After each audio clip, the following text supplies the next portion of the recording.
메르스 사태가 23일째를 맞고 있습니다. 매번 변수가 발생하면서 많은 사람들의 애를 태우고 있습니다. 보건당국은 이번 주말을 기점으로 메르스 확산은 한풀 꺾일 거라고 내다보고 있습니다. 보건당국의 예상대로 내일은 추가 확진자가 더 이상 나오지 않기를 기원해봅니다. 이번 메르스 사태 먼저 영상으로 정리했습니다. 메르스 확진 환자가 4명이 추가됐습니다. 모두 126명이 됐습니다. 확진자가 나오는 증가세가 좀 둔화됐습니다. 응급실을 다녀가지 않은 외래 환자까지 감염된 사실이 확인됐습니다. 경찰관 가운데 처음으로 메르스 확진 판정자가 나왔습니다. 여전히 감염 경로가 불투명합니다. 추가 확산에 대한 우려를 키우고 있습니다.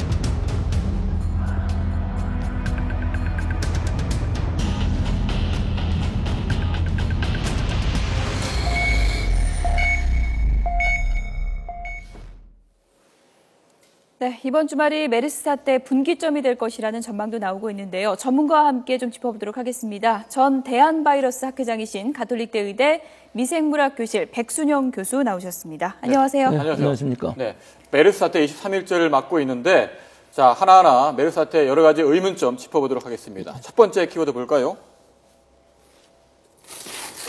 네, 슈퍼 전파자 14번 환자, 그러니까 메르스 14번 환자가 무려 63명에게 감염을 시킨 걸로 현재 파악되고 있지 않습니까? 예. 그런데 메르스라는 것이 저희들이 알기에는 한 명이 0.7명 정도를 감염시키는 걸로 알고 있었는데 예. 전체 감염자의 절반을 한 환자가 지금 감염을 시킨 겁니다. 이게 뭐 어떻게 된 겁니까? 지금 이 데이터를 보면은 63명을 감염시킨 꼴이 되니까 예.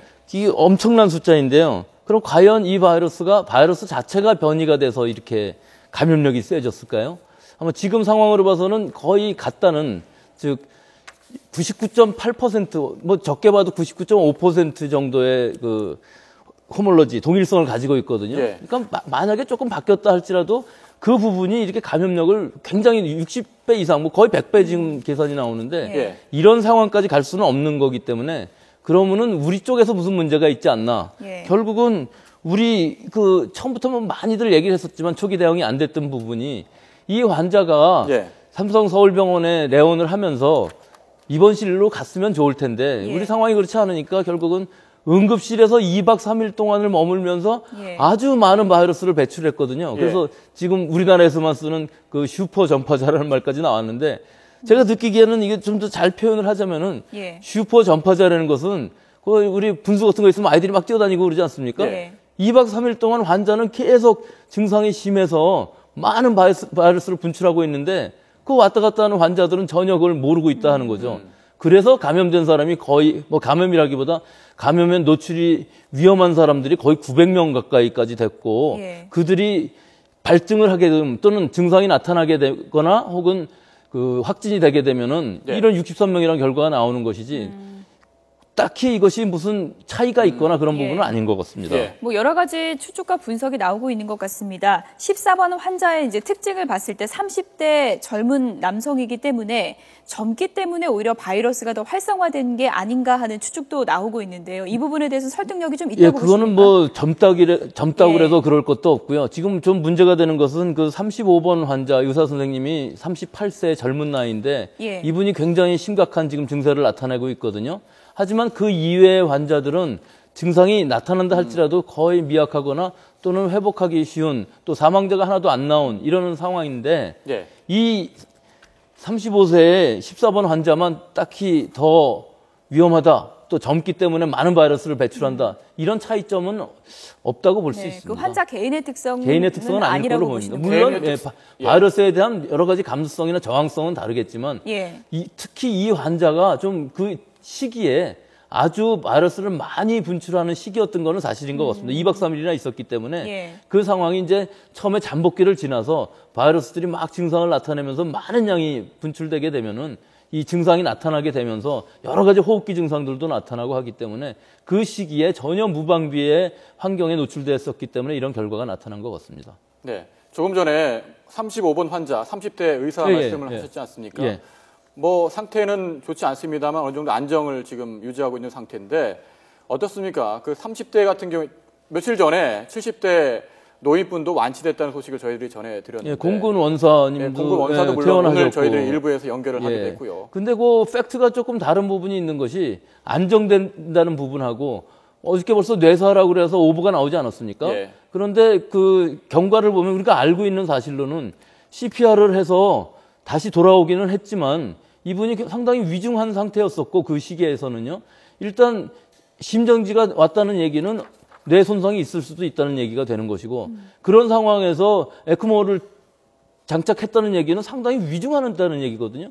근데 안정된다는 얘기는 아마 생명에는 지장이 없지만 나중에라도 뇌 손상이 남는다든지 하면은 그것은 후유증으로서 굉장히 심각한 거니까 경과를 좀 더 지켜봐야 된다. 경과를 좀 더 지켜봐야 되는 것이고 지금 이 환자가 젊은 환자인데 38세면 굉장히 젊지 않습니까? 예. 물론 이분의 이제 직업까지 제가 말씀해도 될지 모르겠지만 펠로우 상태거든요. 대학병원에서 펠로우라는 것은 전문 일을 마치고서 이제 굉장히 힘든 또 하루에 근무 시간도 아주 많은 이런 상황이기 때문에 입원하시기 전까지만 해도 굉장히 많은 스트레스를 받고 계신 데다가 또 박원순 시장님께서 또 한마디 하셔갖고서 굉장히 어려운 상황이 돼서 인터뷰할 때 보니까 굉장히 막 분을 못 풀어서 막 화병이 나신 것 같은 그런 상황이었기 때문에 초기에 진단이 이루어졌고 잘 치료가 되면은 아주 그 후유증 없이 잘 퇴원하실 것으로 기대를 했었는데 아마 그런 여러 가지 스트레스 부분이라든지 이런 것들 때문에 이분이 상당히 지금 상태가 안 좋은 것 같습니다. 많은 분들이 이제 저희도 그렇지만 쾌유를 이제 빌고 있고요. 그렇습니다. 상태가 좀 나아지기를 좀 간절히 바라겠습니다.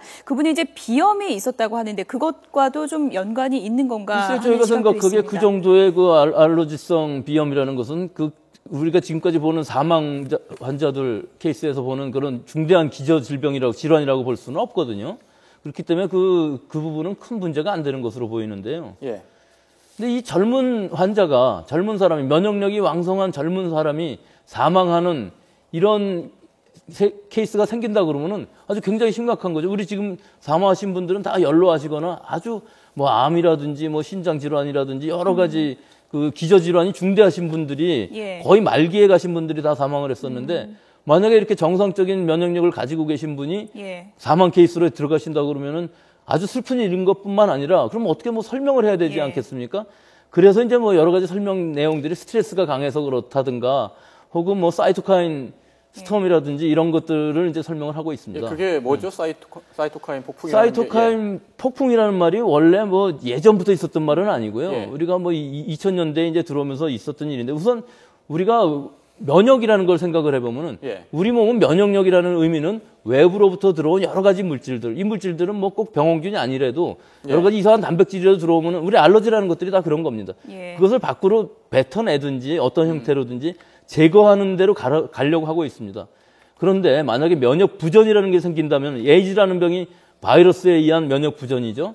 이런 병이 생긴다면 우리는 그 바이러스에 의해서 다른 어떤 물질도 이렇게 잘 배출을 못해내고 제거를 못하기 때문에 아무런 별로 우리 몸에는 이상이 생기지 않는 병원균이 아닌 균이라도 우리를 죽일 수 있는 거거든요. 그런데 거꾸로 우리 몸에 들어온 이 바이러스라든지 어떤 병원균을 사이토카인이라는 것이 이제 막 공격을 해서 제거를 시켜야 되는데 이 사이토카인이 너무나 많은 양이 만들어지게 되면은 우리 몸의 장기 자체가 부전이 일어나서 그 장기 손상이 일어날 수 있는 가능성이 있다는 것이 일단 이게 가능성이고 이걸 설명하기 위해서 이렇게 얘기하는 것이지 또 이게 메르스라든지 아니면 사스에서 나온 개념이니까 이렇게 하는 것이 지금 이 환자가 이런 상황이라는 얘기는 전혀 아닙니다. 알겠습니다. 자 다음 키워드 보면서 이야기 나눠보도록 하겠습니다. 격리에서 빠진 환자. 그러니까 삼성서울병원에서 환자가 60명 발생했고 그 가운데 절반은 이른바 격리 대상이 아닌 분들 사이에서 발생했거든요. 그렇다면은 왜 격리 대상을 처음부터 이렇게 좁게 명단을 마련했느냐 이 부분도 의문이 드는데 뭔가 문제점이 있는 건 아닐까요? 글쎄 문제점이라기보다 처음부터 그 예상됐던 것 같은데요. 왜 그러냐 하면은 처음에 그 14번 환자가 2박 3일 동안 있으면서 그때 노출이 된 사람들이 뭐 제가 알기로는 893명인가 그랬었는데요. 병원 직원이라든지 의료진 빼고서 계산을 해도 한 700명 정도 되는 것 같습니다. 근데 우리 삼성병원이야 무슨 사설기관이니까 그런 능력이 있을 것 같지도 않고요. 정부 당국이 이 700명의 환자를 전부 추적을 해서 완전히 격리를 했다 그러면은 모르겠지만 뭐 가택격리에 불과하고 이분들 중에서 빠진 사람들이 분명히 나올 거는 처음부터 예상이 됐던 결과이기 때문에 다행히 지금 이제 그 잠복기가 다 끝나가는 시간이니까 예. 이 정도에서 끝나는 것만 해도 다행이 아닐까요? 물론 예. 전체적으로는 불행이지만 예. 이 현실로 보면은 이 정도에서 이제 마무리가 된다 그러면은 이 2차 감염에 의한 이 사람들, 3차 감염에 의한 사람들 이건 다 마무리가 되는 네. 시점이니까 그 부분만 해도 다행이라고 생각을 잠복기 합니다. 이제 끝나간다고 설명해 주셨는데 14번 환자가 이제 지난달 27일에서 29일까지 이제 예. 응급실에 있었고 예, 예. 잠복기를 최대 이제 길게 잡으면 14일 정도가 되기 때문에 예. 이번 주말 정도면 그럼 고비를 좀 지난다라고 볼 수 있는 걸까요? 그러니까 계산상으로는 이제 예. 오늘이 14일째가 29일 날 노출이 됐다 하더라도 예. 오늘이 14일이 계산이 되는 거거든요. 예. 그런데 다만 이 진단이 좀 시간이 걸리기 때문에 시차는 있을 수 있습니다. 예. 내일 발표하는 환자가 오늘 양성이 됐다는 것이 확진이 됐다는 얘기가 아니라 벌써 이 진단을 하고 있는 시간 중에 내일 발표를 하게 되니까 뭐 내일이나 모레까지는 나올 수 있더라도 오늘 그 4명이라는 명수는 굉장히 고무적인 것 같습니다. 예상대로 더구나 내일도 뭐 서너 명 정도 되고 예. 그렇다 그러면 이 부분은 이제 마무리가 되는 것이 아닌가 그런 생각이 듭니다. 예. 자, 뭐 말씀하신 대로 좀 진정이 꼭 됐으면 좋겠는데 다음 키워드 보겠습니다.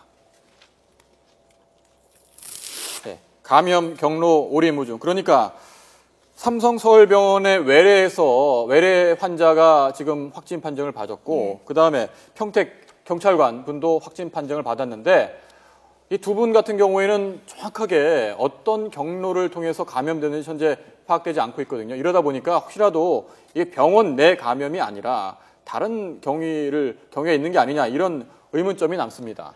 지금 역학적으로 그 감염 경로가 오리무중인 이 패널들이에요. 오리무중이신 분이 두 분인데 네. 이분들을 이제 방역 당국에서도 발표를 했었습니다. 내용은 뭐냐면 이것은 공기 감염일 수가 없다 하는 부분이 뭐냐면은 일단 그 14번 환자가 굉장히 그 2박 3일 동안의 행적이 좀 뭐 응급실 밖으로도 나갔었고 예. 뭐 여러 부분에 그 접촉이 있었기 때문에 좀 오염이 됐을 것 같은 위험성은 분명히 존재하는 것이고요.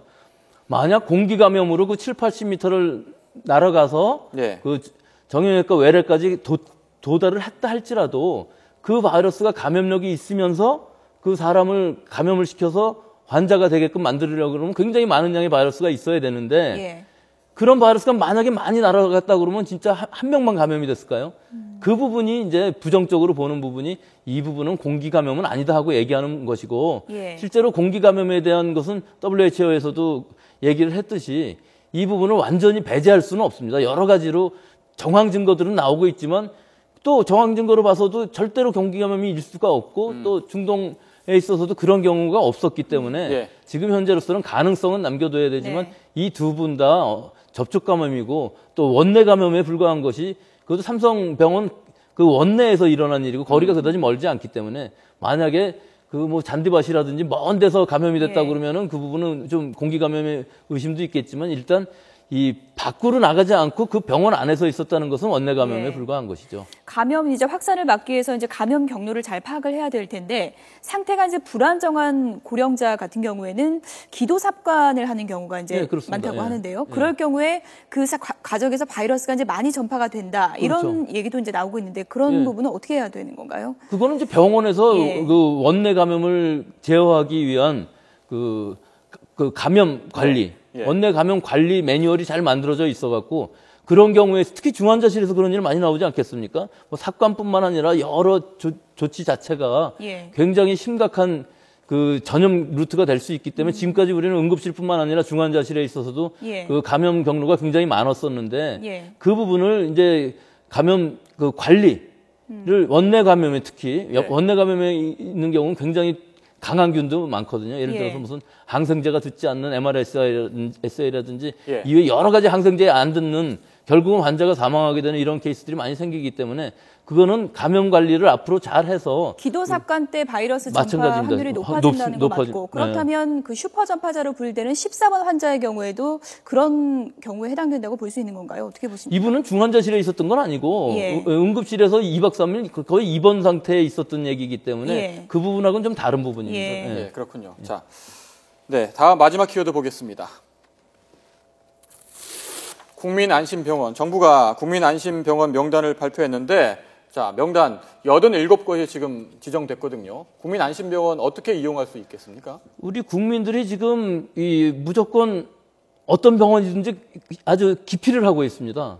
그 병원에 예를 들어서 서울 성모병원 예를 들자면 서울 성모병원은 아주 모범 케이스로 그렇죠. 한 명의 환자가 와서 그 환자가 격리된 진료실에서 진찰을 받고 의료진은 방호복을 입고 또 병원 밖에 있는 입원실에 격리 입원실에서 하루 입원해 있다가 이제 확진이 되니까 국가 격리 입원실로 갔거든요. 예. 이런 경우에서 보면 전혀 그 의심 환자가 안 생겼습니다. 그런데도 불구하고 서울 성모병원도 환자가 있던 대로 나오니까 가고 싶지 않은 거죠. 그래서 모든 사람이 병원을 안 가니까 정부에서는 이제 그런 안심병원이라는 개념을 만들어서 이 병원들은 호흡기 질환이 있고 뭐 열이 난다 할지라도 다 받아줄 것이고 지금 개념은 지금 제가 말씀드린 거랑 비슷합니다. 일단 병원 안으로 들어가지 않고 병원 밖에서 모든 처리를 한 다음에 병원 안에 들어가는 환자랑 밖에서 처리를 해야 되고 또는 격리를 해야 될 환자를 나눈다는 얘기인데 여기서도 우리가 조심해야 될 부분은 뭐냐 하면은 일단 자기가 접촉한 경험이 있는 격리자인 경우에 있어서는 그 병원에 찾아가 갖고 똑같이 한다고 그러면은 또 이 의심 환자를 만들 수 있는 확률이 있거든요. 그러니까 이건 우리 시민 의식인데 자기가 그 자가 격리든 어떤 격리든 하여튼 격리라고 판정을 받았으면은 전화를 하고서 그 보건소에 전화를 하고서 그 처치되는 것을 받아야지 이 병원에 자기가 직접 찾아간다는 것은 이것도 문제가 있습니다. 예. 자, 잘 알겠습니다. 지금까지 가톨릭대 의대 미생물학 교실 백순영 교수였습니다. 오늘 말씀 고맙습니다. 고맙습니다. 네, 감사합니다.